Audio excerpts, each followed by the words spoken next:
වර්තමානය යනු ඉතිහාසයේ දිගුවකි. අනෙක් අතට වර්තමානය විසින් ඉතිහාසය යළි නිර්මාණය කෙරේ. එබැවින් මේවා අන්‍යෝන්‍ය වශයෙන්ම පවතින සම්මුතිය සත්‍යයන් වෙයි. බැමිණිති කාලය. පසුගිය කාලයේ විශේෂයෙන්ම තරුණ ප්‍රජාව අතර කතාබහට ලක්වුණු පොතක්. පොතක් කියවීම සහ කියවා ගැනීම කියන්නේ දෙකක් කියලා මං කිව්වොත් සමහර විට ඔබ පිළිගන්නේ නැතුවත් ඇති. ලේඛකයන් තමන් ලබන අත්දැකීම් හෝ තමන්ට අහන්නට ලැබෙන අත්දැකීම් තමන්ට මාවෙනකුණු පරිකල්පනයකින් දැකලා ඒක ලස්සන කතාවක් පොතක් විදිහට සමාජයට දායාද කරනවා. ඉතින් මේ පොත කියවන පාඨකයන් පොතෙන් ලේඛකයා දෙන්නට අදහස් කරන ඇත්තම අදහස නැත්නම් අපි කියනවා යටිපෙළ කියලා. මේක හරියටම කියව ගන්නවද කියන එක මං හිතන්නේ නැවත සිතා බැලිය යුත්තක්. ඉතින් අද අපි The Thoughtline with Force Media තෙවන දිගහැරුමත් එක්ක සූදානම් වෙන්නේ බැමිණිති කාලය කියන මේ සුවිශේෂී පොත කියවීමට නොව කියවා ගැනීමට පුංචි උත්සාහයක් දරන්නට. ඉතින් ඒ සඳහා අද අපිත් එක්ක එකතු වෙනවා සාහිත්‍යදරයෙක්, ඒ වගේම ගණිතඥයෙක්. ඒ තමයි බැමිණිති කාලයේ පොතේ රචකයා කොළඹ විශ්වවිද්‍යාලීය ගණිත අධ්‍යයනාංශයේ ආචාර්ය අනුරාධ මහසිංහ සර්. ඉතින් අපේ වැඩසටහනට අනුරාධ මහසිංහ සර්ව මම ආයුබෝවන් කියලා පිළිගන්නවා. ආයුබෝවන් සර්. ඉතින් කතාව පටන් ගන්න කලින් මම හිතනවා පොත ගැන පුංචි අඳින්නීමක් කරොත් හොඳයි කියලා අපේ ප්‍රේක්ෂකයන්ට දැනගන්නත් එක්ක. බැමිණිති කාලේ කතාව දිගහැරෙන්නේ මීට වසර 2000කට පමණ පෙර අනුරාධපුර යුගයේදී. කාවන්තිස්ස රජ සමයේ ඉඳන් වළගම්බා රජ සමය දක්වාම මේ කතාව දිවෙනවා. ඉතින් ඒ කාලයේ සාගත, යුද්ධ වගේ විවිධ හැලහැප්පීම් මැත්තේ ජීවත් වුණු මිනිසුන් ගැන කතාවක් තමයි මේ පොතෙන් තියෙන්නේ. ඉතින් ඔබ පොත කියවලා නැත්නම් මම ආරාධනා කරනවා පොත කියවලා බලන්න. ඇත්තටම පොතේ තියෙන කතාව මොන වගේද කියලා දැනගන්න. ඉතින් අපි පොත ගැන කතා කරන්න කලින් අපි ඉස්සෙල්ලාම සර් ගැන කතා කරමු අපේ ප්‍රේක්ෂකයන්ට දැනගන්නත් එක්ක. ඒක තමයි මම හිතන්නේ ලෝකයේ වශයෙන් නම හඳුන්වනවා නැත්නම් යුරෝපීය වශයෙන් හඳුන්වන වඩා පුරුෂ මේ කියලා තමයි.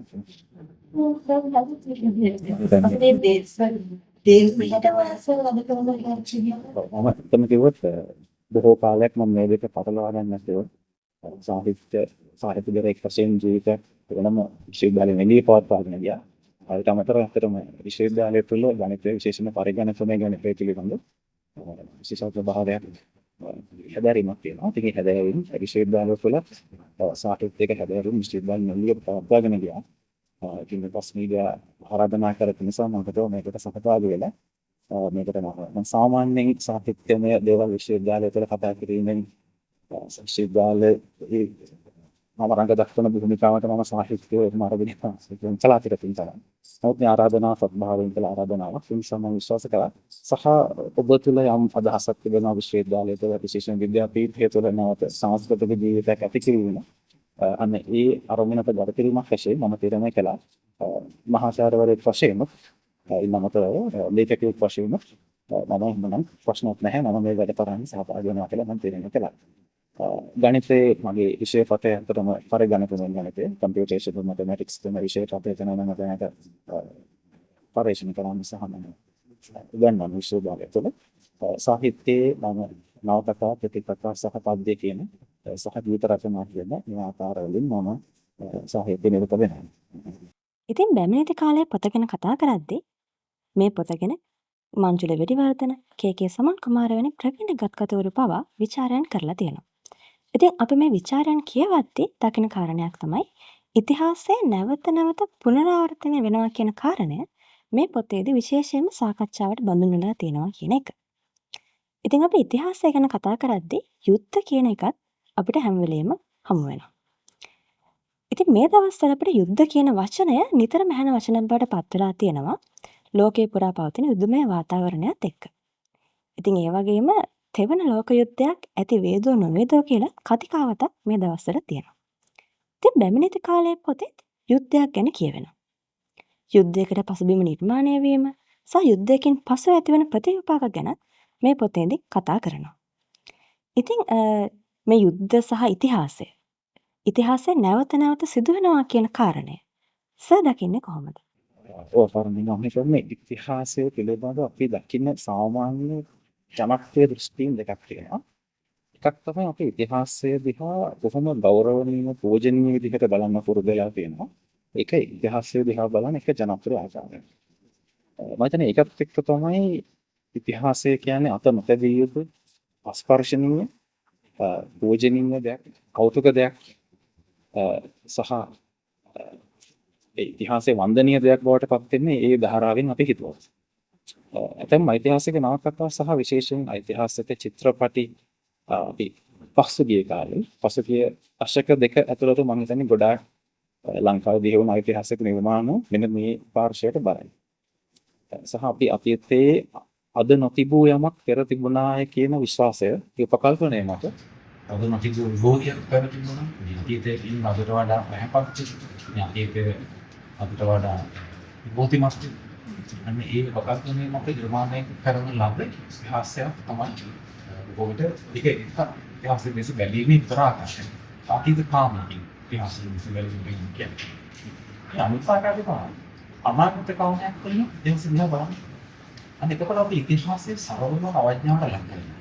ඒතර අපි ඉතිහාසයේ දකිනවා මරක්කේ ඉඳලා මරක්කේ යන්නේ අමුදව මරක්කේ මඩ වගේ අපි ඉතිහාසයේ දිහා අවඥාවට අපිට බලන්න. ඒතර අන්න ඒක තුළ තියෙන්නේ අපි මේ වර්ධනය වෙලා.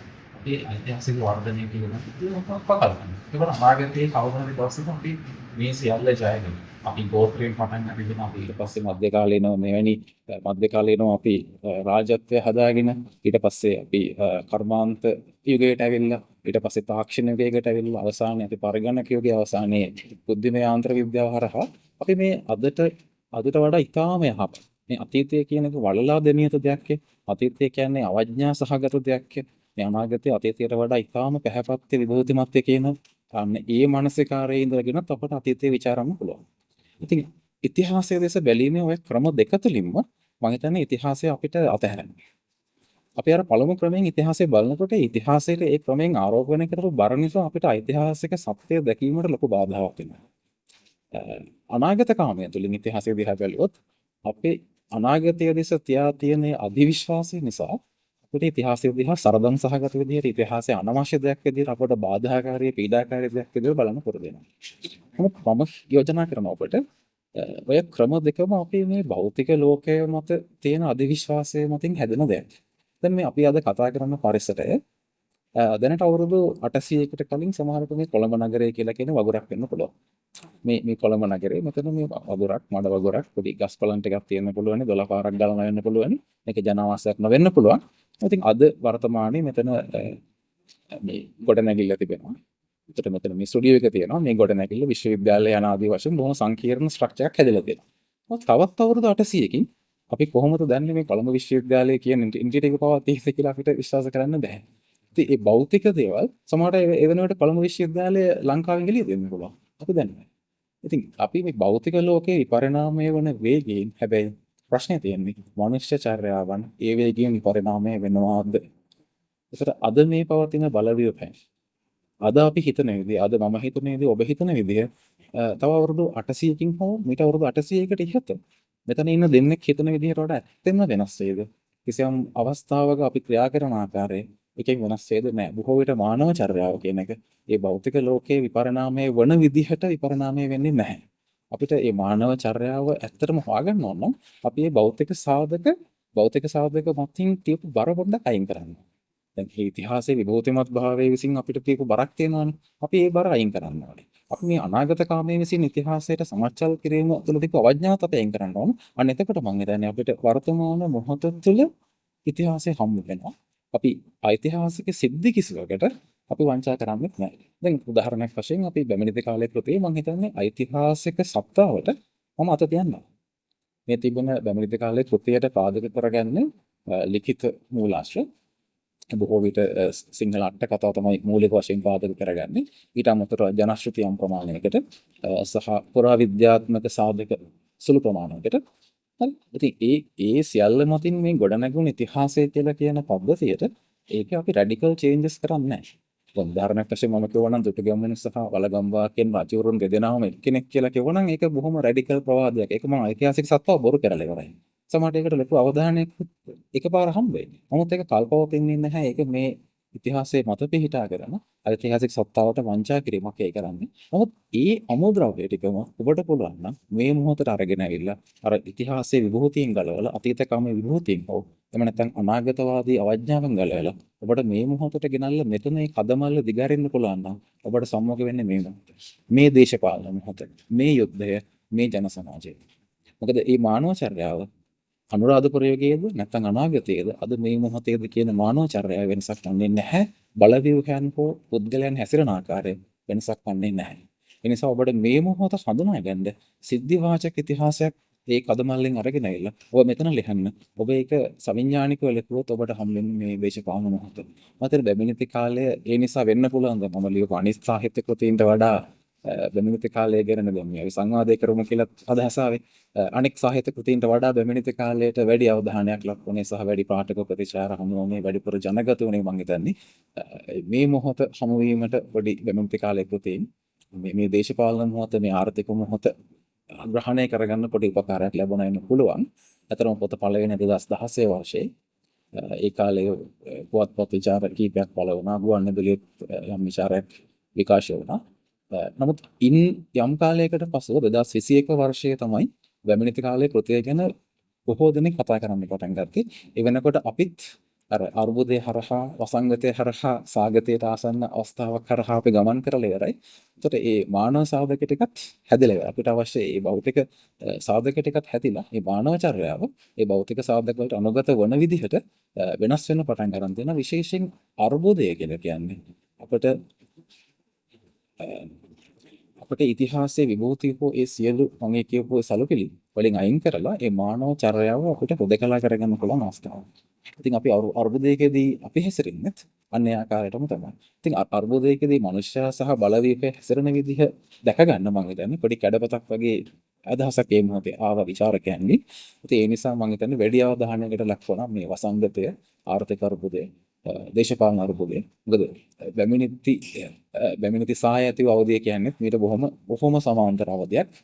ලංකා ඉතිහාසයේ වැඩියෙන්ම උත්කර්ෂයට නංවන ලද යුද්ධය අවසන් වෙලා ඊට පස්සේ ලංකා ඉතිහාසයේ මහත්ම ඛේද වාචකයක් වශයෙන් සැලකෙන විශාලම දුර්භික්ෂයට බොහෝ කාල පරාසයක් නැතිව ඒ දුර්භික්ෂයත් පැමිණිලා ඒ අතර විදේශ ආක්‍රමණ බල අසමතුලිතතාවයක් සහ දේශීය ස්වදේශිකයන්ගේ අරගලයක් රාජ්‍යත්වයට පලා යන්න වෙනවා ගෝහෝම් කියන රජුන්ට ඒ සියලු ඒ බලවේගයන් හැසිරෙන ආකාරය අර මොහොතට සමාන්තර වීම නිසා මම හිතන්නේ වැඩි අවධානයක් පොතේට යොමු වෙන්නේ නැතුව.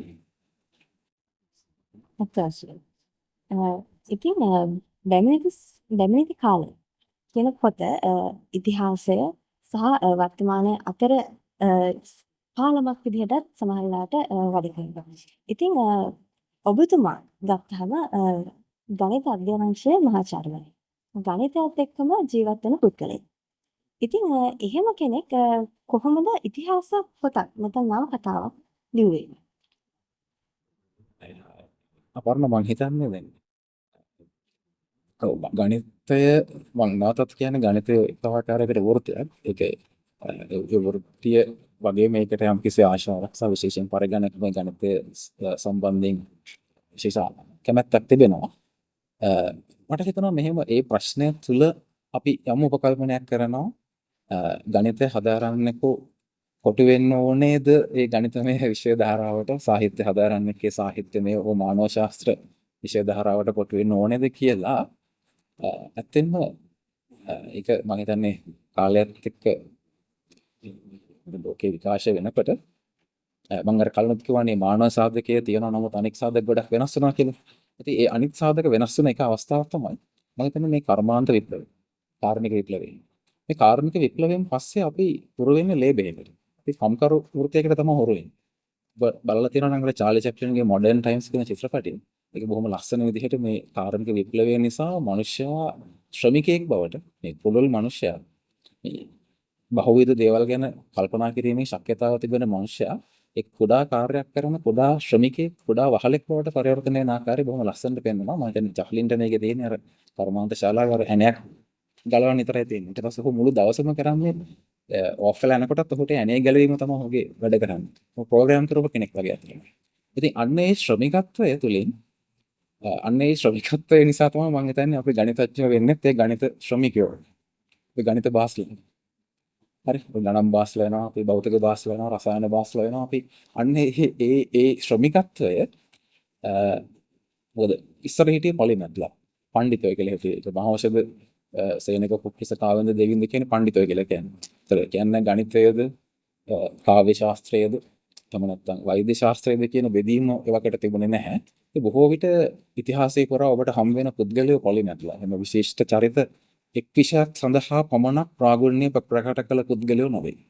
මම ඔබට එක උදාහරණයක් දෙන්නම්. දැන් මේ දවස්වල ඉරානයත් බොහොම ඉරානය කියන යුද්ධය ගැන ඔබ කලින් මතක් කරපු නිසා ලෝක යුද්ධය ගැන මතක් කරපු නිසා මේ ඉරානය කියන භූමි කලාපය පිළිබඳ අපේ තියෙන බොහෝ දෙනෙකුගේ තියෙන අනවබෝධය ඉරානය කියන්නේ පර්ෂියාව කරන්නේ ඒ පර්ෂියානු භූමිය. ඒ භූමිය තමයි ඔමාර් ඛය්යාම් කියන විශිෂ්ටයා බිහිවන්නේ. ඔමාර් ඛය්යාම් කියන්නේ කවුද කියලා අහුවොත් මම හිතන්නේ භාගයට භාගයක් කියයි මේ කවියෙක්. භාගයට භාගයක් කියයි මේ ගණිතඥයෙක් කියලා. 14ක් කියයි මේ තාරක විද්‍යාඥයෙක් කියලා. හරි ඔහු විෂයන් ගණනාවක් ප්‍රගුණ කළ විෂයන් ගණනාවකට විශාල දායකත්වයක් දැක්වූ පුද්ගලයෙක්. ඔහුගේ කාව්‍ය සංග්‍රහය රුබයියාට් මම හිතන්නේ බොහෝ දෙනෙක් අහලා තියෙනවා රුබයියාට් කෘතිය ගැන සිංහල පරිවර්තන කීපයක්ම තියෙනවා. ඔහුගේ කවිත්වය අනිත් පැත්තෙන් ඔහු දාර්ශනිකයෙක්. ඔහු මම හිතන්නේ අවිසින්නාගේ දර්ශනවාදය යම් ප්‍රමාණයකට පිළිගත් සහ ප්‍රවර්ධනය කළ සහ යම් ප්‍රමාණයකට සුෆි දහමට යම් නැකමක් තිබුණා මම හිතන්නේ දාර්ශනිකයෙක්. අනිත් පැත්තෙන් ඔහු ඉතාම දක්ෂ ගණිතඥයෙක්. ඒතර ඔමාර් ඛය්යාම් තමයි පළමු වතාවට බීජීය ගැටලුවකට ජ්‍යාමිතික විසඳුමක් ලබා දෙන්නේ. දැන් බීජ ගණිතමය ප්‍රශ්න තියෙනවානේ. මේ බීජ ගණිතමය ප්‍රශ්න වලට මෙතෙක් කල් තිබුණේ දැන් මම ඔබෙන් අහුවොත් අපර මොන ස්ට්‍රීම් එකේද? ගණිතංශ. අනිවාර්යෙන් ඔබ දන්නවා වර්ගමූලයක් හොයන්නේ කොහොමද කියලා ඊටාම ප්‍රාථමික විදියට. එහෙම නැත්නම් අපි non linear equation එක solve කරන්නේ කොහොමද කියලා බැලුවොත් ප්‍රාථමිකම ආකාරය තමයි අපිට මේක iteration එකෙන් solve කරන්න ඕන. අපි තියෙනවා අපිට initial guess එකක් තියෙනවා. අපි initial guess එක දාලා මේක තව ටිකක් වර්ධනය කරගන්න, improve කරගන්න. මේ improve කරගෙන අපි මුලින් පටන් අරගෙන මේ අපි කාල රේඛාවක් දිගේ ගිහිල්ලා අපි මේ අපේ ආරම්භක අගය අපේ අනුමානය අපි මේක ඉතාම නිරවද්ද අගයක් දක්වා මේක වර්ධනය කරගන්නවා. මේක තමයි තිබුණ ක්‍රමය. පළමු වතාවට අපි මේ ක්‍රමයේ තියෙන කාලය පිළිබඳ ප්‍රශ්නයක් නේද? මේක t සමානයි 1දී එකක් තියෙනවා. අපි t සමානයි 2 වෙනකොට මේක අපි ඊට වඩා වර්ධනය කරලා තියෙනවා. නමුත් ඔමාර් ඛය්යාම් මේකට ඉතාම වෙනස් විකල්ප විසඳුමක් කියනවා. ඔහු මේක කාලයෙන් ගලවලා ඔහු මේක ජ්‍යාමිතියට ඔහු මේක අවකාශයට කියනවා. එතෙක්කල් ගණිතඥයන් සියලුම දෙනා කාලය ආධාරයෙන් කාල රේඛාවක් ආධාරයෙන් මේ ඉටරේෂන් එක පුනරාවර්තය ආධාරයෙන් විසඳ ගන්න උත්සාහ කරපු ගණිත ගැටලුව බීජීය ගැටලුව මේ ඛය්යාම් කියන කවියා ඛය්යාම් කියන දාර්ශනිකයා ඛය්යාම් කියන ගණිතඥයා අවසානයේ ඔහු මේක අවකාශයේ ප්‍රශ්නයක් බවට පත් කරලා කාලය අමතක කරලා ජ්‍යාමිතියෙන් විසඳනවා. හරි කියුබික් ඉක්වේෂන් එකට ඔහු ජ්‍යාමිතික විසඳුමක් දෙනවා. ඔබ කල්පනා කරොත් මේ රුබයියාට් කියන කවියේ තිබෙන ඔහුගේ දර්ශනවාදය. එහෙම නැත්නම් ඔබ කල්පනා කරොත් ඔහුගේ දර්ශනවාදය දාර්ශනිකයෙක් වශයෙන් ඔහුගේ ආස්ථානය ඔහු මේ කාලයෙන් ගලවන්න කියලා තමයි කියන්නේ. ඔහු කියන්නේ අවකාශයට ගේන්න මේක. මේක කාලයෙන් ගලවන්න. කාලය කියලා කියන්නේ මම හිතන්නේ අර ගීතයකුත් තියෙනවානේ අර මේ පමාවන වී හින්දිනට නැත වේලා කාලයේ ගිලියයි. ඒ ගීතය රුබයියාට් කෘතිය අසුරින් ලියපු ගීතයක් ඔබ දන්නවා. ඉතින් ඒ කාලය දෙපා යටින් ගලා යනවා. හරි මේ කාලය කියන්නේ ඔබට ස්පර්ශ කරන්න පුළුවන් දෙයක් නෙවෙයි. නමුත් මේ අවකාශයේ තියෙන වස්තුන් තමයි ඔබට ස්පර්ශ කරන්න පුළුවන්. ඒතර ඔහුගේ දර්ශනය, ඔහුගේ කවිය, ඔහුගේ ගණිතය නැද්ද? ඔහුගේ දර්ශනවාදය, ඔහුගේ කවිය, ඔහුගේ ගණිතයට, ඔහුගේ ගණිතමය දායකත්වයට අනිවාර්යෙන් ඒක හේතු වෙනවා. හරි. ඒ නිසා මම හිතන්නේ අතීතයේ මේ විදිහට විෂයන් බෙදාගෙන කම්කරුවන් වශයෙන් වැඩ කරනවා වෙනුවට ඊට වඩා ඉහළ බුද්ධිමය ධාරිතාවක් සහිතව ඒ දර්ශනවාදයකින් පෝෂණය වෙමින් ඒ දර්ශනවාදය ගැන කල්පනා කරමින් තාක්ෂණය හෝ ගණිතය කරා එනකොට ඒ දර්ශනවාදය තාක්ෂණයට රැගෙන එන්න ඒ පඬිතයන් හෝ ඒ විද්වතුන් හෝ කවුරුන් හෝ සමත් වුණා. අවසනාවට අද අපිට කරන්න සිද්ධ වෙ තියෙන්නේ අඩු වැඩි වශයෙන් කම්කරු කාර්යයක්. ඉතින් මේ කම්කරු කාර්යය තුළ අපිට මේ ප්‍රශ්න අහන්න එක ඉතාම සාධාරණයි. නමුත් මම විශ්වාස කරන්නේ යම් කෙනෙක් ශාස්ත්‍රීය ජීවිතයක් තෝරා ගන්නවා නම් ඔහුට හැකියාවක් තියෙන්න ඕනේ ශාස්ත්‍රවන්තයෙක් වෙන්න. ඒ ශාස්ත්‍රය ඇතුලේ ඔහු ප්‍රගුණ කරන එක විෂයක් තිබෙන්න පුළුවන්. නමුත් ඔහුට නොවරදවම ඔහුට හෝ ඇයට ශාස්ත්‍රවන්තයෙකුට හෝ ශාස්ත්‍රවන්තයෙකුට නොවරදවම පුළුල් පරාසයක් තුළ තමාගේ ඥානය තමාගේ මනස විශාල පරාසයක මෙහෙවා තිබිය යුතුයි කියලා මම විශ්වාස කරනවා. ඉතින් ඒ තුළ මම හිතනවා ඇයි මේ ගණිතඥයෙක් කවි ලියන්නේ ඇයි මේ ගණිතඥයෙක් නවකතා ලියන්නේ කියන ප්‍රශ්නයට යම් උත්තරයක් තියෙනවා කියලා. ඒක මම පෞද්ගලිකව ඒ විභේදනය නොකර ගත්තත් මේ කුඩා ශ්‍රමික කාලය ඇතුළත මම මේ දෙක කලවම් නොකර ඉන්න පරිස්සමෙත් වෙනවා. නමුත් අනිවාර්යයෙන්ම මගේ ගණිතමය ජීවිතයට මගේ සාහිත්‍යමය ජීවිතයේ නොවරදවම ආලෝකයක් ලැබුණා. අනිත් පැත්තට සාහිත්‍යය සඳහා මොකද සාහිත්‍ය කෘතියක් ඔබ නවකතාව ගත්තොත් ඔබට පේනවා මේ නවකතාවල බොහොම මේ ආකෘති ගොඩක් තිබුණා. ඒ ආකෘති අවසානයේ අපි ආකෘතිය කුමක්ද කියලා ආකෘතිය හදාරුවොත් ආකෘතියක් හදාරන කෙනෙක් ගණිතය.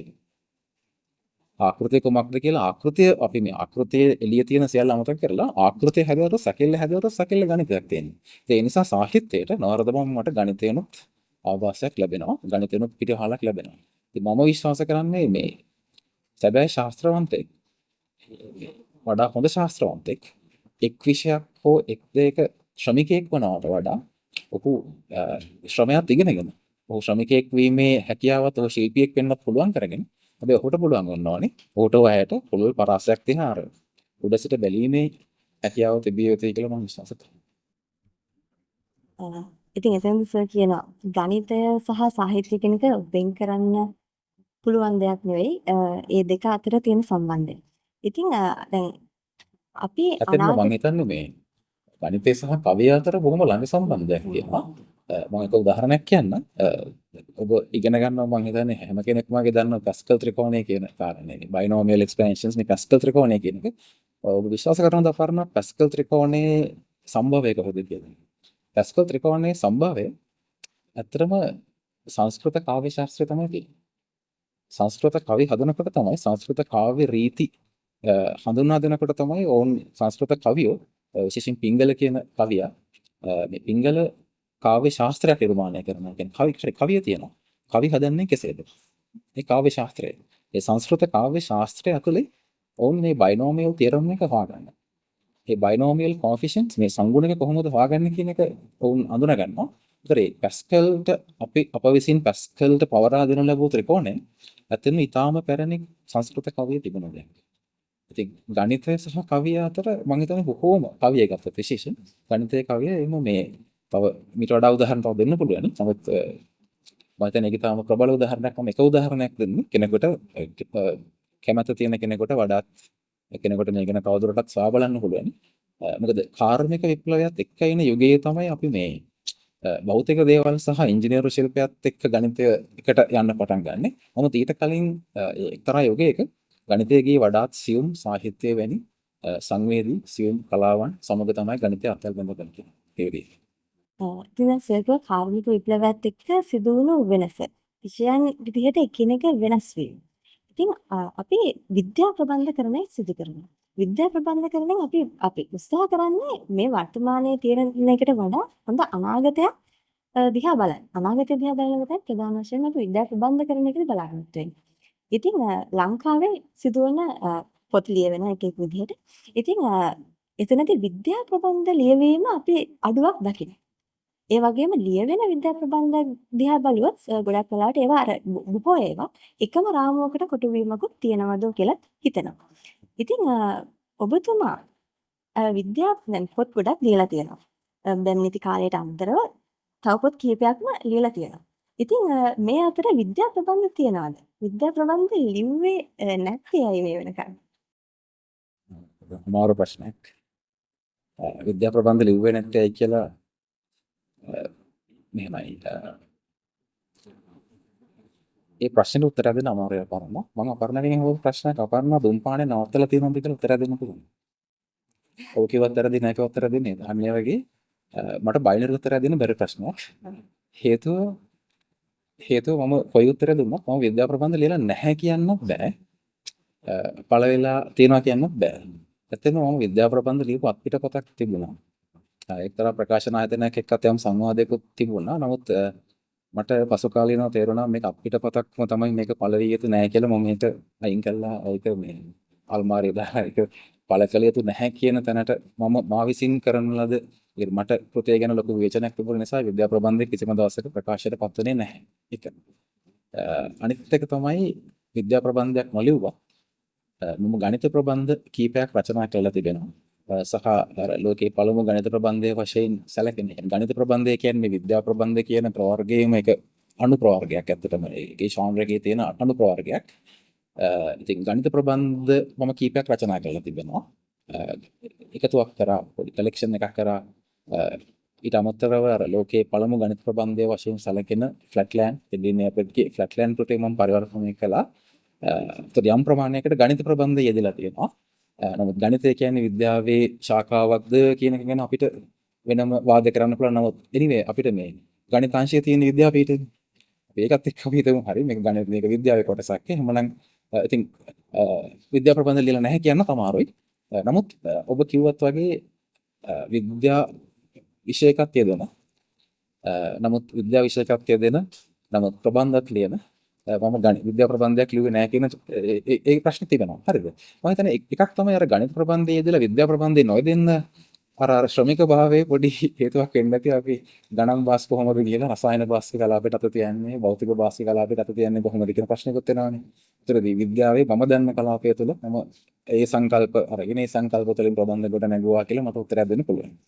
ඒකක් ඒ ශ්‍රමික භාවයේ පොඩි අයහපත් ප්‍රතිඵල. ඒක. අනිත් කාරණේ තමයි අර ඔබ අහපු අනිත් ප්‍රශ්නෙට උත්තරේ ඇතරම මේ දිනවල මට පොඩි ආරාධනාවක් ලැබිලා තියෙනවා විද්‍යා ප්‍රබන්ධ සිනමා පිටපතක් ලියන්න. බොහෝ විට ඒක බාරගෙන ඒකට මට ඒ චෝදනාවනේ දහසන්න පුළුවන්. අර ඔබ අහපු ලංකාවේ විද්‍යා ප්‍රබන්ධ ගැන ඔබ අහපු දෙයට මම ඇතරම බොහොම විද්‍යා ප්‍රබන්ධ නොලියුවට මම ලොකු ෆෑන් කෙනෙක් විද්‍යා ප්‍රබන්ධ වල මම බොහොම මේ ලොකු රසිකයෙක් විද්‍යා ප්‍රබන්ධ රසිකයෙක්. මගේ තියෙන පෞද්ගලික පුස්තකාලේ විද්‍යා ප්‍රබන්ධ බොහොමයක් තියෙනවා. ලංකාවෙන් සහ විදේශවලින් මිලදී ගත විද්‍යා ප්‍රබන්ධ බොහොමයක් තමයි. මම නිතර විද්‍යා ප්‍රබන්ධ කියවනවා. හරි ආසාවෙන් කියවනවා. සිංහල විද්‍යා ප්‍රබන්ධ මට කියවන්න ලැබෙන්නේ තරමක් අඩුයි. එක්තරා කාලයක් සිංහල භාෂාවෙන් කියවන කාලේ උසස් පෙළ කරන කාලේ හෝ අපි පාසල් අවදී වැඩිපුර අපි සිංහල භාෂාවෙන් කියවන්නේ. ඉතින් ඒ කාලය තුළ සිංහල විද්‍යා ප්‍රබන්ධ යම් ප්‍රමාණයක් කියලා තියෙනවා. නමුත් ඒ නිසා මම සිංහල විද්‍යා ප්‍රබන්ධ ගැන මම කරන ප්‍රකාශ යම් වැරදීමේ ඒ ප්‍රකාශ සාවද්‍ය වීමේ සම්භාවිතාවකුත් තියෙනවා. මම ඒකත් කියන්න ඕනේ. නමුත් මම දැකපු එක දෙයක් තමයි මේ අපේ විද්‍යා ප්‍රබන්ධ සහ ලෝක සාහිත්‍ය විද්‍යා ප්‍රබන්ධ කියන ප්‍රවර්ගය ගැන බැලුවොත් ලංකාවේ විද්‍යා ප්‍රබන්ධ කියවම සමහරට ඔබට ආතසිකලක් මතක් වෙනවා.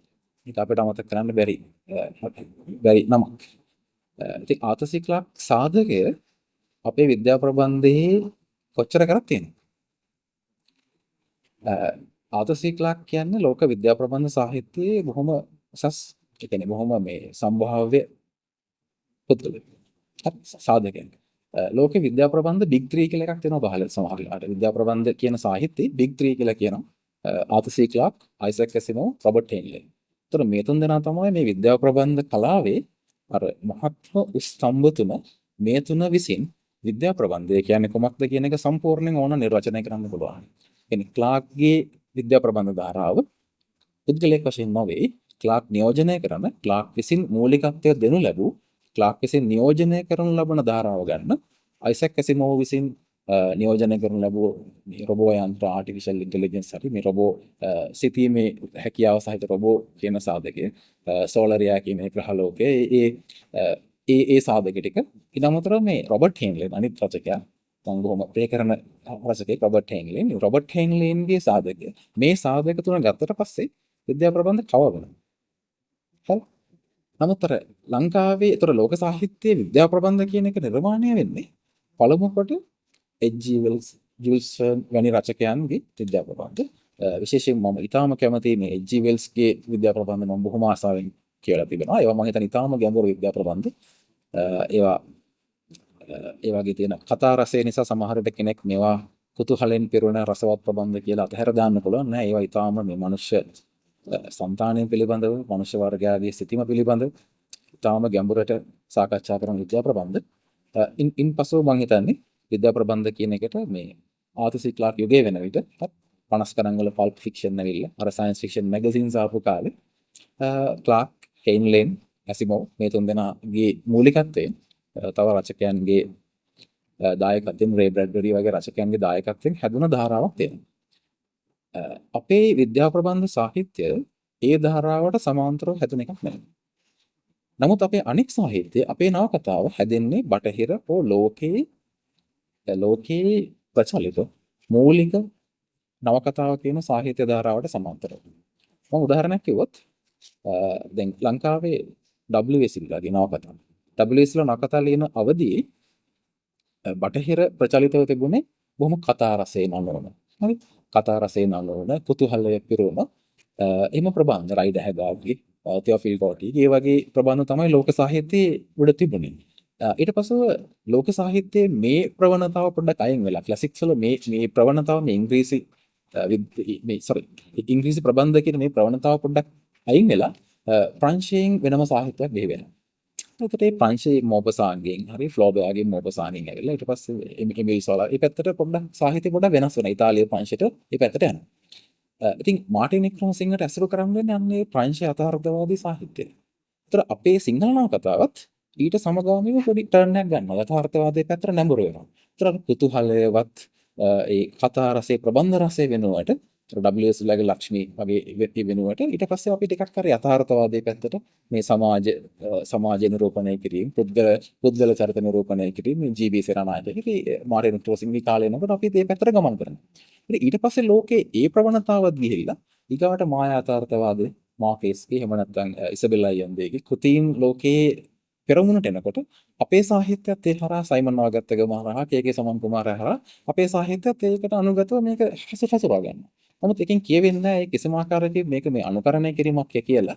ඉතින් අනිත් එක අපේ පුරාතන සාහිත්‍ය ගත්තත් දැන් ඉතින් සුභාෂිතය ගත්තත් ඉතින් හිතෝපදේශය මොකදනේ සංස්කෘත කාව්‍යයත් එක්ක අපි ඒක තමයි අර ඒ හිතෝපදේශය වෙනුවට අපි සුභාෂිතේ ඒ මාර්ගයේ අනුදකිමින් අපි යනවා.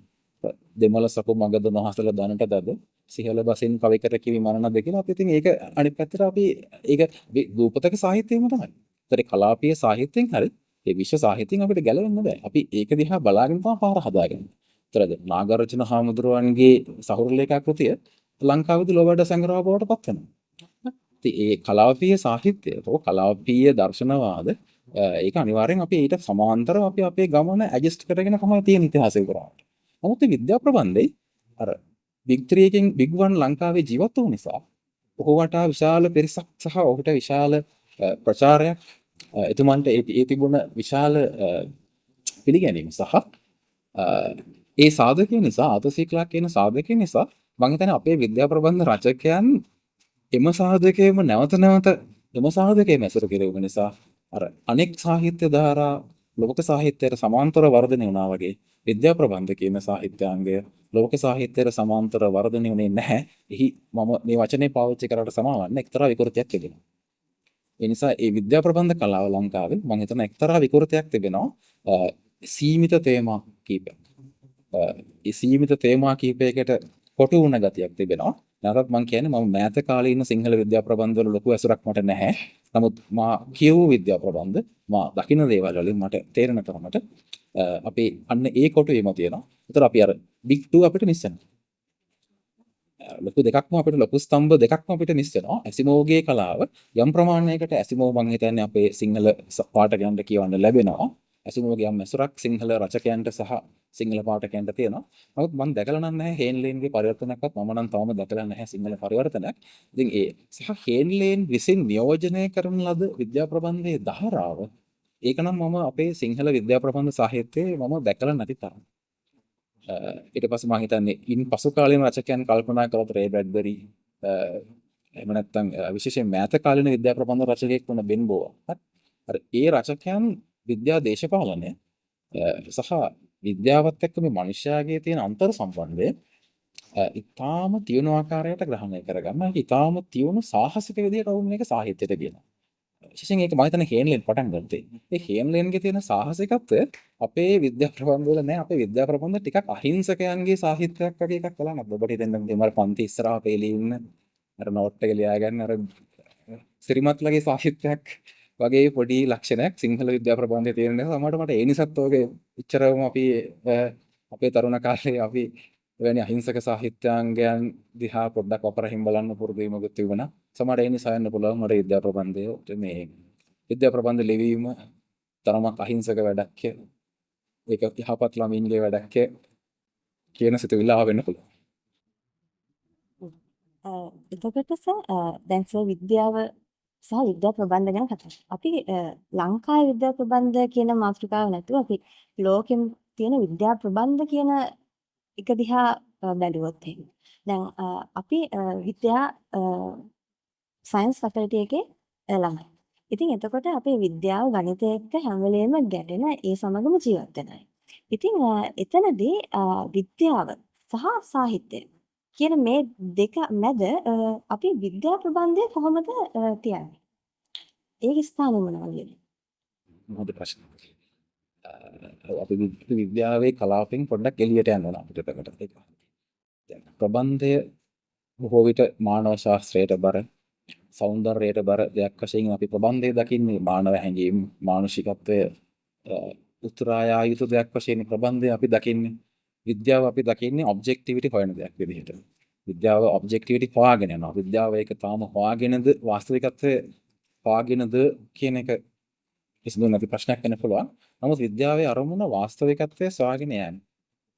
ප්‍රබන්ධයේ අරමුණ මානුෂිකත්වයේ සොයාගෙන යෑම. තර වාස්තවිකත්වයේ සොයාගෙන යාම සහ මානසිකත්වයේ සොයාගෙන යාම අතර තිබෙන මේ ගැටුම ඒක නවරදවම මේ ගැටුම තුලින් තමයි විද්‍යා ප්‍රබන්ධය පැමිණිය යුත්තේ. ඒ විද්‍යාවේ වාස්තවිකත්වය අපි මම හිතන්නේ විද්‍යාව තුළ අපි මොනවා කළත් අපිට මේ විද්‍යාවේ සීමාව අපි දන්නේ නැහැ. අපි විද්‍යාව කියන්නේ එක්තරා ආකාරයක මේක ප්ලේග්‍රවුන්ඩ් එකක්. මම මේක ක්‍රීඩා පිට්ටනියක් නම් අපි මේ ක්‍රීඩා පිට්ටනියේ මැද ගැන හඳුර දන්නවා. මේ ක්‍රීඩා පිට්ටනියේ සීමාව අපි දන්නේ නැහැ. මේ ක්‍රීඩා පිට්ටනියෙන් එළිය තියෙන කලාපය මම දකින්න හැටියට මේ බොහෝ දෙනෙක් මේ පිට්ටනියෙන් එළිය තියෙන කලාපය ගැන අවධානය හරි අඩුයි. මම අපර්ණගෙන් අහන්නම්කෝ මේ විද්‍යාත්මෙන් කොහොමද යමක් ඔප්පු කරන්නේ කියලා අහුවොත්. අපි කොහොමද දෙයක් විද්‍යාවෙන් අපි කියනවා මේක විද්‍යාත්මකව ඔප්පු කරා කියලා. අපර්ණ අහන්න කාගෙන් හරි යාළුවෙකින් අහන්න. මොකද්ද විද්‍යාවෙන් ඔප්පු කරා කියලා කියනකොට තේරෙනවා. මම විද්‍යාත්මක ක්‍රමය පිළිබඳ මම පෞද්ගලිකව මේක දැකපු දෙයක්. විද්‍යා ශිෂ්‍යයන්ගේ විද්‍යා දැනුම ගැන මට ප්‍රශ්නයක් නැහැ. විද්‍යා ශිෂ්‍යයන් දක්ෂයි අපේ. නමුත් අපේ විද්‍යා ශිෂ්‍යයන් විද්‍යාව කුමක්ද? විද්‍යාවේ සීමාව කුමක්ද? විද්‍යාවේ කාර්යභාරය කුමක්ද කියන එක ගැන කොතරම් දුරට සවිඥානිකද කියලා ප්‍රශ්න අහන්න තියෙනවා. විද්‍යාත්මක ක්‍රමය යන කුමක්ද? කොහොමද යමක් විද්‍යාත්මකව තහවුරු කරනවා කියන්නේ කුමකටද? ඒක ප්‍රශ්න කළ හැකිද? ඒක ප්‍රශ්න කළ නොහැකිද? ඒක ලෝකයේ ප්‍රශ්න කොට තිබෙනවද?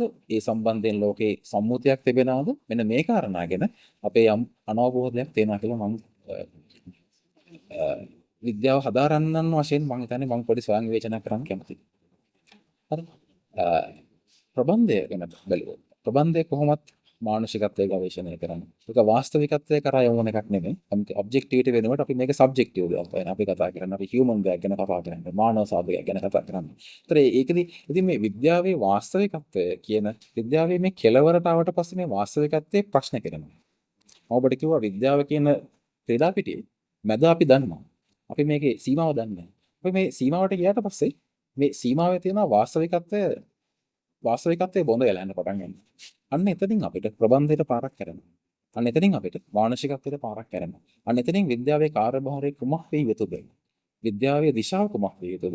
විශේෂයෙන් විද්‍යාවේ දිශාව තීරණය කරන්න ප්‍රබන්ධ සහ විද්‍යාව සමාජගත වන සියලු ආකාර ඒ දිශාව දේශපාලනිකයි. අනිවාර්යයෙන්ම විද්‍යාවේ දිශාව දේශපාලනිකයි. මේ දේශපාලනික දිශාව තීරණය කරන්න විද්‍යාවට සහභාගී වන දර්ශනවාද, විද්‍යාවට සහභාගී වන සමාජ විද්‍යාව, විද්‍යාවට සහභාගී වන ප්‍රබන්ධය, මේ සියල්ල විද්‍යා ප්‍රබන්ධය ඇතුළුව මේ සියල්ලම විද්‍යාවේ දිශාවට තීරණය කිරීමට මේ සියල්ල අවශ්‍ය වෙනවා. ඒක රටක් වෙන්න පුළුවනි, ලෝකයක් වෙන්න පුළුවනි. ඒ විද්‍යාවේ දිශාව දේශපාලනිකව තීරණය කරන්න මේ සාධකත්වය අවශ්‍යයි. ඉතින් දැන් අපේ විශ්වවිද්‍යාලයේ ගොඩක්ම ඉන්න තරුණ පරම්පරාව. ඉතින් තරුණ පරම්පරාව මෑත කාලයේදී සාහිත්‍ය පරිශීලනය කරන විදිහ, විද්‍යා ප්‍රබන්ධ පරිශීලනය කරන විදිහ. මේක ගැන බලුවහම අපි ගොඩක් දකිනවා දැන් මොබයිල් ස්ක්‍රීන් එකට නැත්නම් මකර ලැප්ටොප් එකකින් කතාවක් බැලීමට මේක ලඟු වෙලා තියෙනවා. සාමාන්‍යයෙන් පොතක් අතට අරගෙන කියවන කෙනෙක් අපි දකින්නේ හරිම කලාතුරකින්. ඉතින් මේකත් එක්ක කොහොමද තරුණ පරම්පරාවේ සාහිත්‍ය රසාස්වාදය ගැන සර් දරන අදහස මොන වගේද? ඇත්තෙන්ම තාමත් ස්ක්‍රීන් එකේ කිව්වේ මට ගොඩක් කරු නැහැ. මම තාමත් කැමති පොතක් අරගෙන කඩදාසියක් පෙරලලා කඩදාසි සුවඳට අපි හරි ආසයි. කඩදාසියේ කියවීම තාම මම විශ්වාස කරන්නේ කියවීම කියන මානසිකත්වයට අපේ ඇස සහ අත මේ භෞතික ක්‍රියාව යොමු වෙන තැනක් තියෙනවානේ. භෞතික ක්‍රියාවනේ කියවීම කියන මානසික ක්‍රියාව බවට පත් වෙන්නේ. ඒ භෞතික ක්‍රියාව කෙසේ සිදුවන්නේද කියන එක අතිශය වැදගත් මේ මානසික ක්‍රියාවට. ඒතර අපි පුරුදුලා තියෙන නියපොත් අපි මේ මහපට ඇඟිල්ලෙන් මෙහෙම යවන්න නම් පුරුදුලා තියෙන්නේ අපි කියවනවා කියලා මේක නම් කරන්නේ. අපේ කවිය දැන් සකස් වෙන්නේ මේකට ස්ක්‍රෝල් කරන්න. අපේ කවිය සකස් වෙන්නේ මහපට ඇඟිල්ලෙන් ස්ක්‍රීන් එකක් මෙහෙම යවනකොට එන අපිට එන එකපාරම අපේ ඇහැට ආකර්ෂණය වෙන සටන් පාටයට තමයි අපි දැන් කවිය කියලා කියන්නේ. ඉතින් ඉස්සර කවිය කියලා කිව්ව අහන දෙයකට. අතීතයේ කවිය කියලා කිව්වේ සිව්පදයේ විශේෂයෙන් පැල් කවි, කරත්ත කවි. මේක මේ ශ්‍රව්‍ය කවියක්. මේක බලන කවියක් නෙමෙයි, දෘශ්‍ය කවියක් නෙමෙයි. නමුත් කඩදාසි සහ මුද්‍රණ ශිල්පය ආවට පස්සේ සහ මම හිතන්නේ චීනය වගේ රටවල ලිවීම ලේඛන කලාව හැදෙන යුගයේ හයිකු වගේ කවි තිබුණා. ඒතර චීන තමයි ලිඛිත කවි මම හිතන්නේ ගොඩක් හැදුනේ. හයිකු කියන්නේ කතනය සහ ලිඛිත දෙකටම වරත් දෙනවා. ඉතින් ලිඛිත කවිය කියන එකට එන්නේ අත්‍තරම මුද්‍රණයත් එක්ක. ඒක තමයි අපි අර සඳස් කවියෙන් ෆ්‍රී වර්ස් එකට මාරු වෙන්නේ. එතන වෝල් ටිට්වන් තමයි ලෝකෙ මුලින්ම ෆ්‍රී වර්ස් ලිව්වේ. ඔබ බලන්න මේ ඒ ඡන්දසෙන් අපි කතා කරන්නේ ඡන්ද ශාස්ත්‍රය ගැන පිංගලගේ කාව්‍ය ශාස්ත්‍රය ගැන. ඒ කියන්නේ පැස්කල් ට්‍රයැන්ගල් එක පවා අවිලා තියෙන්නේ. ඉතින් මේ ඡන්දස් කවිය කියන්නේ අත්‍තරම කතන කවියක්. ඒ කවිය කටින් කියන කවියක්. ඒක ලියන කවියක් නෙමෙයි. නමුත් ඒ කතන කවිය සිට ඊට පස්සේ කවියේ මාධ්‍ය මාරු වෙනවා. ඒක කඩදාසියට මාරු වෙනවා. ඉතින් ඉස්සර පොත් පවා තියෙන්නේ මම හිතන්නේ පැරණි සාහිත්‍ය ලංකාවේ තියෙන සම්භාව්‍ය සිංහල සාහිත්‍ය කෘති ගොඩක් මේ කියවන්න තියෙන්නේ පොත්. ඒ කියන්නේ කියවන්න කියලා කියන්නේ පිරිසකට ඇහෙන්න බණ මඩුවක වෙන්න පුළුවන්. කාටට ඇහෙන්න සජ්ජායනය කරන්න තියෙන්නේ. ඉතින් අපේ කවියත් එහෙම තමයි. නමුත් මේ මුද්‍රණය කියන එක මුද්‍රණ ශිල්පයේ ප්‍රචලිත වෙලා කඩදාසිය කියන එක සුලභ වෙනකොට ඒ කතන කවිය ලිඛිත කවියක් බවට පත් වෙනවා. ඒතර තවදුරටත් අපිට මේ ඡන්දස අවශ්‍යයි. අපිට දැන් ෆ්‍රී වර්ස් එක ඇති. ෆ්‍රී වර්ස් එක අපිට කියන්න අමාරුයි. මොකද ෆ්‍රී වර්ස් එක මේක දැන් කියවන්න තියෙන්නේ. ඉතින් කියවන්න තියෙන කවිය මේ දෘශ්‍ය කවිය ෆ්‍රී වර්ස් එක බවට මාරුයි. දැන් වෙලා තියෙන්නේ ෆ්‍රී වර්ස් එකෙන් අපිට දැන් මේ කඩදාසියක්වත් පෙරලන්න අවශ්‍ය නැහැ. දැන් තියෙන මේ මහපට ඇඟිල්ලෙන් මෙහෙම උඩට පහළට යවන භෞතිකයක් තියෙන්නේ. ඒතර ඒ භෞතික ක්‍රියාවට අවශ්‍ය කරන කවිය තමයි දැන් ලියන්න වෙලා තියෙන්නේ. ඒක තමයි අපි කැමති වුණත් අකමැති වුණත් මේ මොහොතේ කවිය තියෙන තැන එතන. ඉතින් එතකොට දහසක් නිමිති අතර කවියටත් අපිට හැගන්න මොකක් හරි සටන් පාඨයක් තමයි ගොඩක් වෙලාවට එහෙම යනකොට අපි ඇහැ යන්නේ. ඉතින් මම මේක කවි වශයෙන් බාරගන්නේ නැහැ. උතර මම යල්පැනගේ අදහස් සහිත ආචීර්ණ කල්පිකත්වයේ ගරු කරන පුද්ගලික වශයෙන් ඒ කවියක් වශයෙන් නම් නොකර සිටීම තමයි මම පෞද්ගලිකව කරන්නේ. මට ඒකින් බැහැරව කරන්න දෙයක් නැහැ. ඒ නිසා මම හිතන්නේ විශේෂයෙන් කවිය මොබයිල් ෆෝන් එකට කවිය පැමිණෙනකොට කවියේ කවිත්වය අහිමි වෙලා තියෙනවා. කවියේ පද්‍ය ගුණය අහිමි වෙලා තියෙනවා. ඒ අහිමි වීම උපේක්ෂකව බාර ගන්න අතරම අහිමි වුණා කියලා ඍජුව ප්‍රකාශ කරන්නත් ඕනේ. අනික් මාත් එක ගත්තොත් මම හිතන්නේ මේක වැඩිපුර බලපාන්නේ කවියට. නමුත් මම හිතනවා අඩු වැඩි වශයෙන් මේක කෙටි කතා නවකතා වැනි සාහිත්‍යාංග වලටත් මේ ස්ට්‍රීම් එකෙන් කියවීම කියන කාරණේ එන්නේ. අනිත් එක තමයි මේ ස්ක්‍රීන් එක කියන්නේ කවිය විතරක් නෙක නෙමෙයි. මේ ස්ක්‍රීන් එකේ පොත කියවක ඉන්න අතර ඔබට ඊමේල් එකක් එනවා. පොත කඩදාසි පොතක් කියනකොට ඔබට ඊමේල් එක එන්නේ නැහැ. WhatsApp chat එකට මොකුත් එන්නේ නැහැ. තවද අපේ අවධානය වෙනතක යන්නේ නැහැ. ඉතින් අපි අර ගොඩාක් නිමිති ගන්නකොට අපිට මේකට මේ අපිට ඒකට කන්සන්ට්‍රේට් කරන්න තියෙන හැකියාව අඩු වෙනවා. ඉතින් අපේ සාහිත්‍යයේ විශාල මොටවීමක් විය හැකි අපි මේ පාර දිගටම ගියොත් මම පෞද්ගලිකව ඒ නිසා කඩදාසියේ කියවීම ප්‍රවර්ධනය කරනවා පෞද්ගලිකව. මෙතනින් සර් කියනවා වර්තමානයේ වන විට කවිත්වයේ කවියේ කවිත්වය අහිමි වීම. ඉතින් ඒ වගේම අපිට අර සාහිත්‍යයේ තවත් අහිමි වෙගෙන යන දෙයක් තියෙනවා කියලා මම හිතනවා. සාහිත්‍ය විචාරය. ඉස්සර සාහිත්‍යය සහ විචාරය කියන්නේ ගොඩක් එක ළඟින්ම බද්ධ වෙලා තිබුණු දෙකක්. හැබැයි වර්තමාන වෙනකොට අපි දකිනවා සාහිත්‍ය පොත් බිහි වෙනවා. හැබැයි ඒ සම්බන්ධ විචාරයන් සිදුවෙන ප්‍රමාණය අපිට දකින ප්‍රමාණය අඩුයි. ඒ වගේම අර සාහිත්‍ය විචාරය කියන එක අපේ වීඩියෝ එක කමෙන්ට් එකකට වගේ තැනකට සීමා වීමක් ලඝු වීමකුත් අපිට පේනවා. ඉතින් මේක සාහිත්‍යයේ දියුණුවට බලපාන්න කොහොමද? ඇත්තම ඉතාම හොඳ මත කිරීමක් අපන්න එක. මොකද සාහිත්‍ය පෝෂණය වුණේම විචාරය. විශේෂයෙන් අපි ඉංග්‍රීසි හෝ පංච සාහිත්‍ය ගත්තොත් ඒ සාහිත්‍යයන් විචාරයෙන්ම තමයි රුසියානු සාහිත්‍යයට පස්සේ හරි මේ සාහිත්‍ය ධාරාවන් විචාරයෙන්ම තමයි පෝෂණය වෙන්නේ. ඉතින් අපි සිංහල සාහිත්‍ය ගත්තත් ඔබට පුළුවන් නම් කියවලා බලන්න. ඒ කාලේ මේ මාර්ටින් වික්‍රමසිංහ සහ W.B. සිල්වා අතර බරපතල යුද්ධයක් තිබුණා.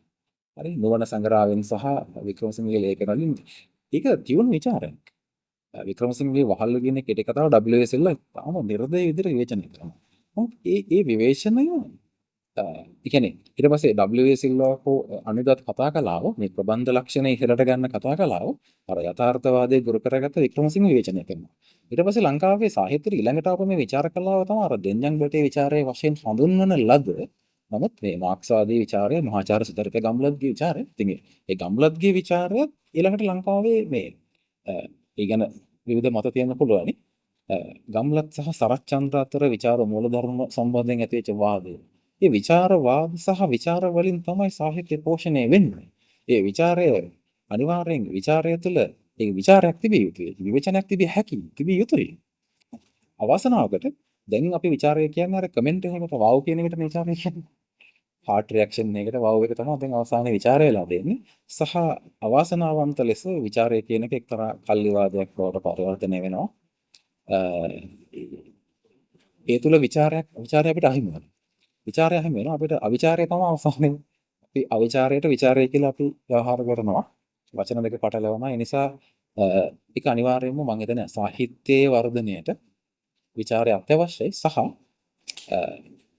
සහ අපි විචාරයට දැන් කෘතියේ ලේඛකයා මැදිහත් වෙනකොට කෘතියේ ලේඛකයා මැදි කරගෙන කරන විචාරයත් අපි අධෛර්ය කරනවානේ අර all is dead කියන ප්‍රකාශය ඉස්සරහට දාගෙන අර රෝලන් බාත්ගේ ඔක විචාරය ගැන කතා කරපු නිසා මේ සාහිත්‍ය විචාර මූලධර්ම ගත්තොත් මේ රෝලන් බාත්ගේ සාහිත්‍ය විචාරය තමයි මම හිතන්නේ ලෝකේ එක්තරා කාලයක ලොකු සාහිත්‍ය විචාර කලාවට විශාල බලපෑමක් ඇති කරපු සිද්ධාන්තයක් මේ all is dead කියන එක.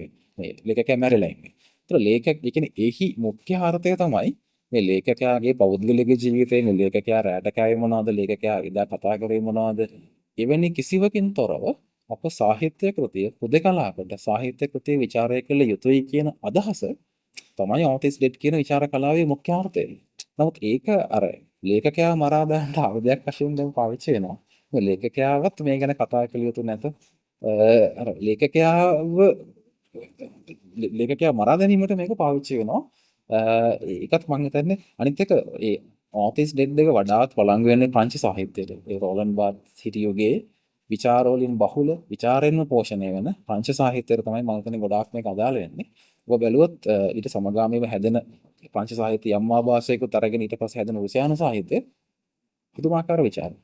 ඒ රුසියානු සාහිත්‍ය ඒ ලේඛකයා ඒ විචාරය ගැන කොතරම් සවිඥානිකද විචාරයට කොතරම් සංවේදීද කියන එක ඒ කෘති කියවනකොටම පේනවා. ඒ විචාර කලාව විසින් තමයි ඒ සාහිත්‍ය කලාව ප්‍රමිතිය ආරක්ෂා කරන්නේ.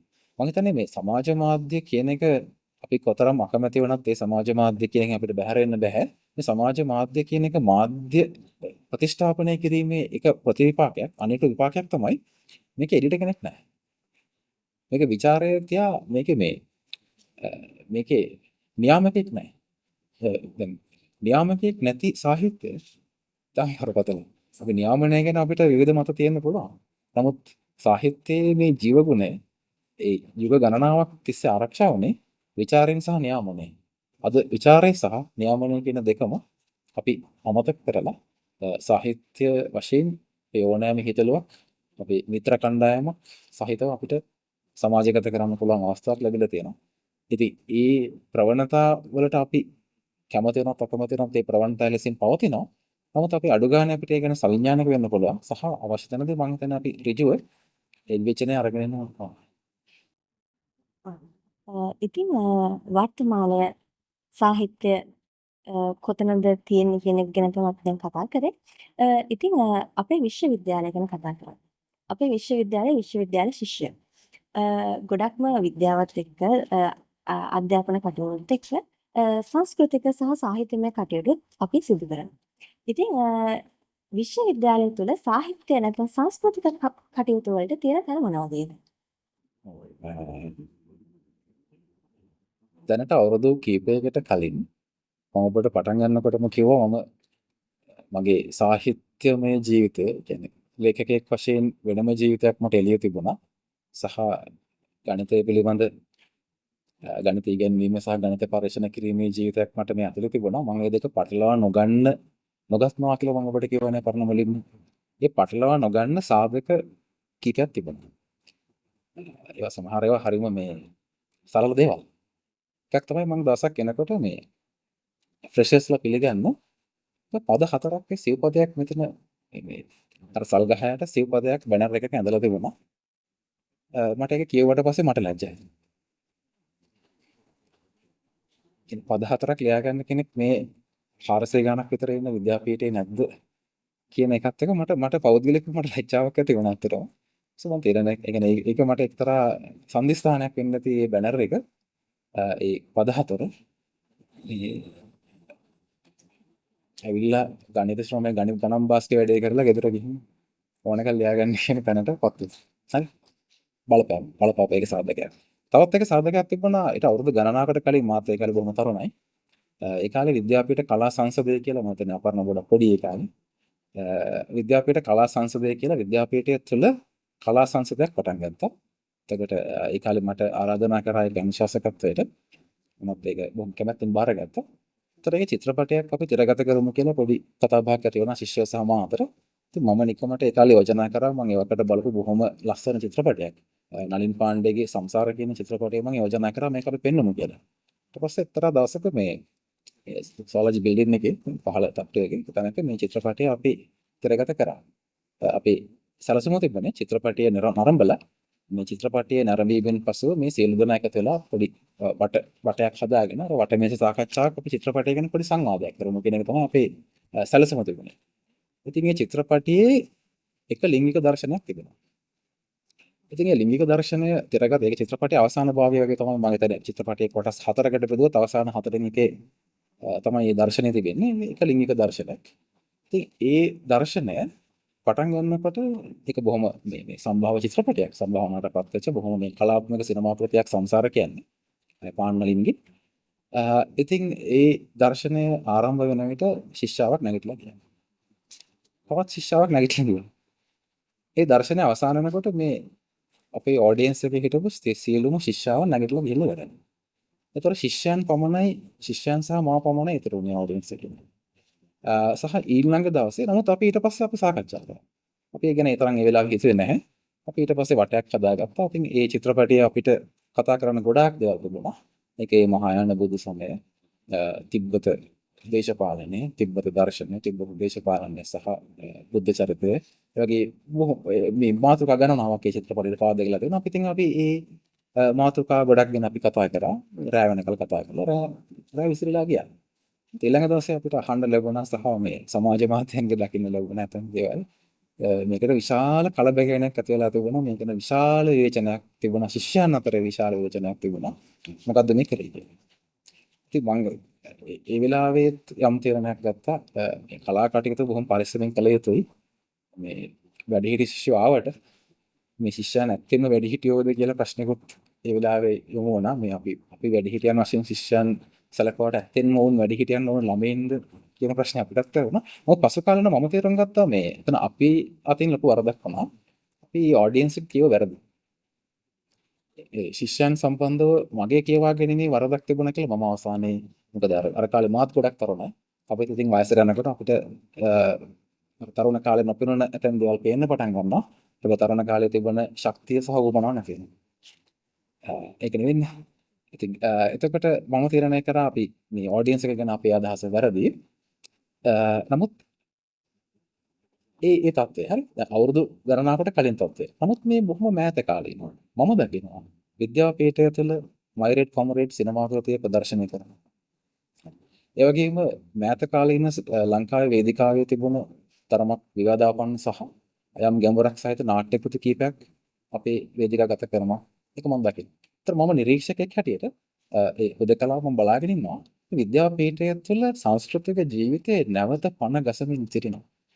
නැවත ඊටාම කලාත්මක සිනමා කෘති සහ කලාත්මක වෙන්න පුළුවන්. නමුත් අර මේ දැන් අර හිටපු කට්ටිය එක්ක වැඩිහිටියෝ බවට පත් වෙනවා. වුන් ඉන්න බෑනේ අවුරුදු ගානක තුළ. දැන් විශ්වවිද්‍යාලයේ වැඩිහිටි ශිෂ්‍යයෝ ටිකක් ඉන්නවා. මොහුපුරාගේ ශිෂ්‍යයන් ටිකක් ඉන්නවා. තමාගේ පරාසය පුළුල් කර ගැනීමට ඉතා හොඳ සංස්කෘතික ජීවිත අත්කර ගැනීමේ විභවය සහ අවශ්‍යතාව තියෙනවා. ඒකත් එක හේතුවක් ඇත්තටම ඔබ ආරාධනා කළාම මේ වැඩසටහන අපි කරමු කියලා. මට පස් මීඩියා එකෙන් මේ ආරාධනාව ලැබුණම මට ඒ වගේ සාධකත් හේතු වුණා. හරි එහෙනම් ඇවිල්ලා කතා කරමු. බොහෝ කාලයක් මම ගණිතඥයෙක් වශයෙන් එක ජීවිතයකුත් ඩොක්ටර් ජෙකිල් ඇන්ඩ් මිස්ටර් හයිඩ් සාහිත්‍යකාරයෙක් වශයෙන් තව ජීවිතයකුත් ගත කරා. ඉතින් කමක් නැහැ විශ්වවිද්‍යාලයේ සාහිත්‍ය වැඩකට ආරාධනා කරාම කමක් නැහැ ඇවිල්ලා කතා කරන්න කියලා තීරණය කර අවසානයේ. මොකද මේ විජුවට මම දකිනවා පැලවෙනවා. හොඳ සංස්කෘතික ජීවිතයක බීජ පැලවෙන බව මම දකිනවා. ඔබට තව එක උදාහරණයක් කියන්නම්. මේ සංස්කෘතික ජීවිතය කියන එකට එක උදාහරණයක් මම තවත් එක කතාවක් ඔබට කියන්නම්. මාත් එක්ක බොහොම හිතවත් මාළු වෙලෙන්දෙක් ඉන්නවා. දැන් මෙලාවට මේ මාළු මිලදී ගන්න මම යන අතරමඟ මම ගෙදර යන අතරමඟ ඔහුගේ මාළු මිලදී ගන්නවා. මම දකිනවා මේ මාළු වෙලෙන්ද ඔහුත් මගේ වයස වගේ ඇති. දැන් පසු කාලින බොහොම හිතවත් වුණා. ඉතින් මේ මාළු වෙලෙන්දගේ පොතේ මාළු වෙලෙන්දගේ මේ මාළු ලෑල්ලේ පොතක් තියෙනවා. ඉතින් මම බැලුවා මේ පොතක් තියෙනවා යාගාව. මම හොවා පොත් කියනවාද කියලා. ඒතර කිව්වා මම පොත් කියනවා. මගේ වැඩේ මම ආසාව පොත් කියන එක තමයි. නමුත් ඉතින් මට මේ මාළු වෙලඳාමත් එක්ක පොත් කියවන්න තියෙන ඉඩ අඩුයි. දවල් කාලේ මගේ මාළු ලෑල්ලට ගොඩක් සෙනගින් නැහැ. ෆෝන් එක බැලුවොත් මේක ගොඩාක් දේවල් ඔලුවට එනවා. මට මේක කරදරයි. සහ ෆෝන් එක බලනකොට මම මොනවද බලන්නේ කියලා අනිත් මිනිස්සු මං ගැන හිතනවා ප්‍රති. මට පොත බැලීමෙන් ඊට වඩා නිස්කලංකයි ඊට වඩා මට කල්පනා කරන්න දේවල් ලැබෙනවා. මට හොඳ නිමිති ටිකක් හම්බ වෙනවා. ඒ නිසා මම පොත් කියවන්න පුරුදු වෙනවා. මට තියෙන එකම ප්‍රශ්නේ මට කියවන්න පොත් නැහැ. මට පොත් හොයාගන්න දෙයක් නැහැ. ඒ ළඟපාත මේ විශ්වවිද්‍යාල ශිෂ්‍යාවක් ඉන්නවා. ඉතින් එයාට කියලා මම ලයිබ්‍රරි එකකින් පොතක් දෙකක් ගෙන්න ගන්නවා කියලා කිව්වා. ඒතර ඔහු දන්නේ නැහැ මම විශ්වවිද්‍යාලයක සේවය කරන කිසිම දෙයක් බොහෝම කාලයක් යනකම් ඒක දැනගන්නේ නැහැ. ඉතින් මං කිව්වා මගේත් ගෙදර පොඩි පුස්තකාලයක් තියෙනවා. මාත් ඉතින් ඔයාට කැමති නම් පොතක් දෙකක් මම අරන් එන්නම් කියලා. ඒක එකඟ වුණා. ඔහු ඒ කාලේ කියවමින් සිටියේ සිංහල නූතන ත්‍රිලර්ස්. ත්‍රාසජනක කතාවල තමයි ඔහුගේ රුචිකත්වය තිබුණේ. මම බොහොම ක්‍රමානුකූලව ඔහුට වෙනත් සාහිත්‍යයක් දීලා බැලුවා. ඔහු එතනින් චුට්ටක් වෙනස් සාහිත්‍යයකට යොමු කරලා බැලුවා. ඔහු මේකට කැමති වෙනවද නැද්ද? එතනින් පටන් අරගෙන ඊට පස්සෙ ටෝල්ස්ටෝයිගේ පොතක් දෙකක් දෙන්නා. ඔහු ඒක ඉතාම මා පුදුමයටපත් කරන විදිහට ඔහු ටෝල්ස්ටෝයිගේ පොත කියවලා ඔහු දීපු ඒකට ඔහු බොහොම කැමති වුණා. ඒ බොහොම පොතට ආකර්ෂණලා තිබුණා. ඔහු ඒ ටෝල්ස්ටෝයිගේ පොත ගැන ඔහු කියව දෙයින් මම ඇත්තටම පුදුමයටපත් වුණා. ඊට පස්සේ මම ඔහුට ඩොස්තෝස්කිගේ අපරාධය හා දඬුවම ඒ පොත දුන්නා. ඒකේ පළවෙනි පොත කියෙව්වා. දැන් දෙවෙනි පොත ඔහු ගාව මේ දවස්වල දෙවෙනි පොත තිබෙනවා. ඉතින් මේ අතරවාරේ මම දකිනවා සමහර විට මම ඉන්නේ මගේ කාර්යාලයේ තියෙන ගණිත අධ්‍යනාංශයේ පළමු තට්ටුවේ. එතන උඩ මට පහළ ග්‍රවුන්ඩ් එක සහ මේ කලාපය මට බොහොම හොඳට පේනවා. මම දකිනවා ඉතින් අපේ ශිෂ්‍යෝ TikTok කරනවා අර තියෙන ඒ කලාපේ මම ඔවුන්ගේ හැස්ටීම් ඇතැම් වෙලාවට මම දකිනවා. ඉතින් මට කල්පනා වෙනවා සංස්කෘතික ජීවිතය ගත කරන්නේ කවුරුන්ද? ඉතින් වඩාත් හොඳ සංස්කෘතික ජීවිතයක් ගත කරන්නේ කවුරුන්ද සහ ඕනෑම කෙනෙකුට අවශ්‍යතාව තිබෙනවා නම් වඩා හොඳ සංස්කෘතික ජීවිතයක් ගත කිරීමේ අවශ්‍ය නම් හොඳ සංස්කෘතික ජීවිතයක් ගත කිරීමේ අවස්ථාව සහ විභවය තියෙනවා කියලා මම විශ්වාස කරනවා. අපිත් පසුගිය කාලේ දැක්කා අත්විඳා මේ සාහිත්‍ය ගැන විද්‍යාපීඨයේ නැවත නැගීගෙන ආකාරය. ඉතින් අපි අවුරුදු 13ක් තිස්සේ පාසල් අධ්‍යාපනය ලැබලා ඊට පස්සේ විශ්වවිද්‍යාලයට යනවා. ඒත් තමන්ගේ අනාගත වෘත්තියක් වෙනුවෙන් හෝ අනාගතය වෙනුවෙන්. ඉතින් එතනදී අපිට අධ්‍යාපනයේ අවසාන බලාපොරොත්තුව සමබර පුද්ගලයෙක්ව සමාජයට දායාද කිරීම. එතකොට අපි අධ්‍යාපනය අපි ලබන විෂයානුබද්ධ අත්දැකීම් ඒ වගේම විද්‍යාත්මක පැත්ත ඒ වගේම අපි මම හිතනවා පුද්ගලයෙකුට සමබර වෙන සාහිත්‍යමය සංස්කෘතිමය පැත්තකුත් ගොඩනගෙන්න ඕනේ. මේ දෙක එකම වේදිකාවක සමබරව තියෙනවා.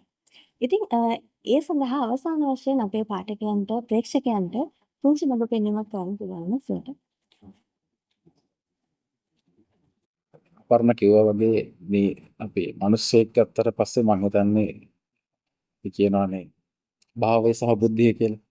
ඒකට මොනවා කරත් මේක එක්ක මේ භාව කලාපයට අයිති එක්ක මේ බුද්ධි කියන කලාපයට අයිති.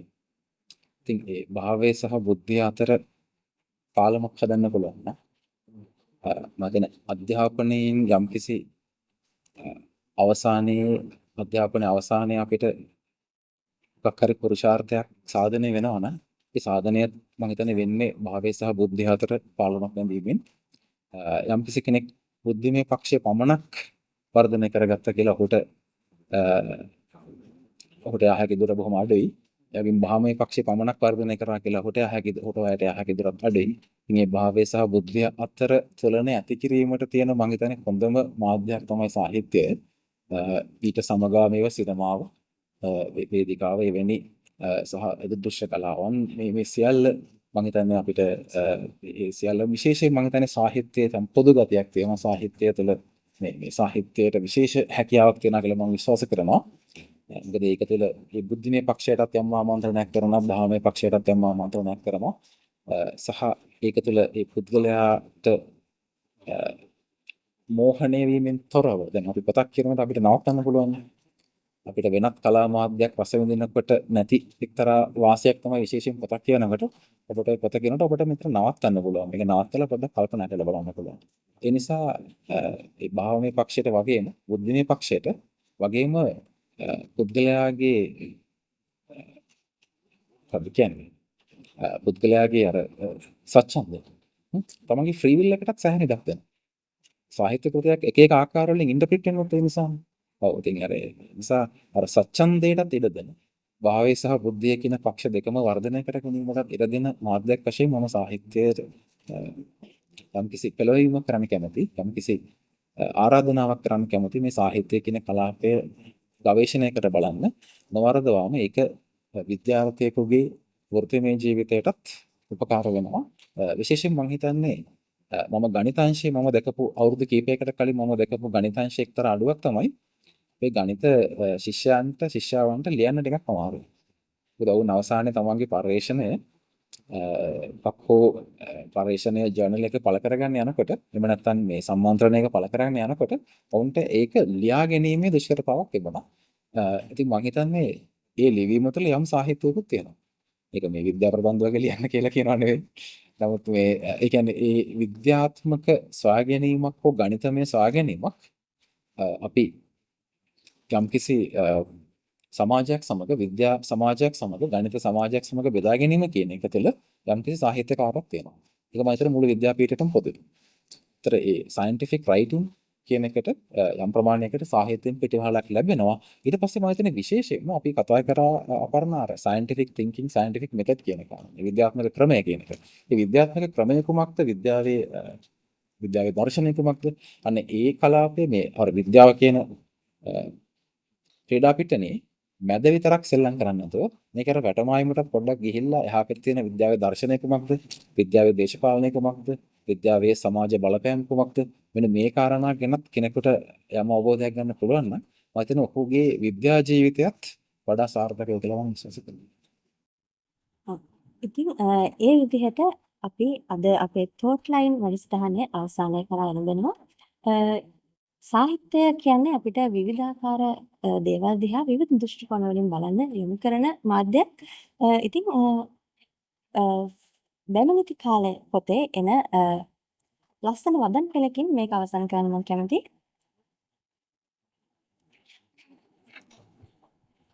තව ටිකකින් අරුණළු වැටුණු ඇත. එවිට හාත්පස හොඳින් නැරඹිය හැකි වනු ඇත. සාගත කාලයේ මෙන් නොව මම්මාවත් කඩවත් පාළුවට ගොස් නැතුවා විය යුතුය. එළිය වැටෙන්නට කිට්ටු වන විට ගෙයක් හෝ කඩපලක් තුලින් බත් ඉදෙන සුවඳ නැගිනු ඇත. විහාරාරාමයක් කිට්ටු වන තැනක ගාථා පාඨයක් සජ්ජායනා කරන හඬ ඇසෙනු ඇත. එළිය වැටෙන්නට කිට්ටුව ඉවුරකට යාගන්නට හැකි වුවහොත් සීතලේ දියට බැස නෙළුම් මල් නෙළනා මල් කාරයෙන්ද අඩක් මලින් පුරනු ලැබූ ඔවුන්ගේ කරත්තද මුණ ගැසීමට නියමිතය. ඉතින් විවිධාකාර හැලහැප්පීම් මැද්දේ වුවත් මිනිසා තුළ ජීවත් වෙන ඒ අනාගත සුන්දර අනාගතයක් පිළිබඳ බලාපොරොත්තු හරි ලස්සනට මේ වචන වලින් මතු කරලා තියෙනවා. ඉතින් පුරා හෝරාවකට ආසන්න කාලයක් අපිත් සමග අදහස් පුරාගත්තට සර්ට දෙහිවෙන් ස්තුතියි. ඉතින් මම හිතනවා ඔබ මේ සාකච්ඡා අවසානයේ දක්වා අපි සමග රැඳී සිටීමෙන් බැමිණිති කාලය පිළිබඳව ඔබ මුලින් සිතාගෙන සිටපු චිත්‍රය තවදුරටත් වර්ණවත් වෙන්න ඇති, පැහැදිලි වෙන්න ඇති කියලා මම විශ්වාස කරනවා.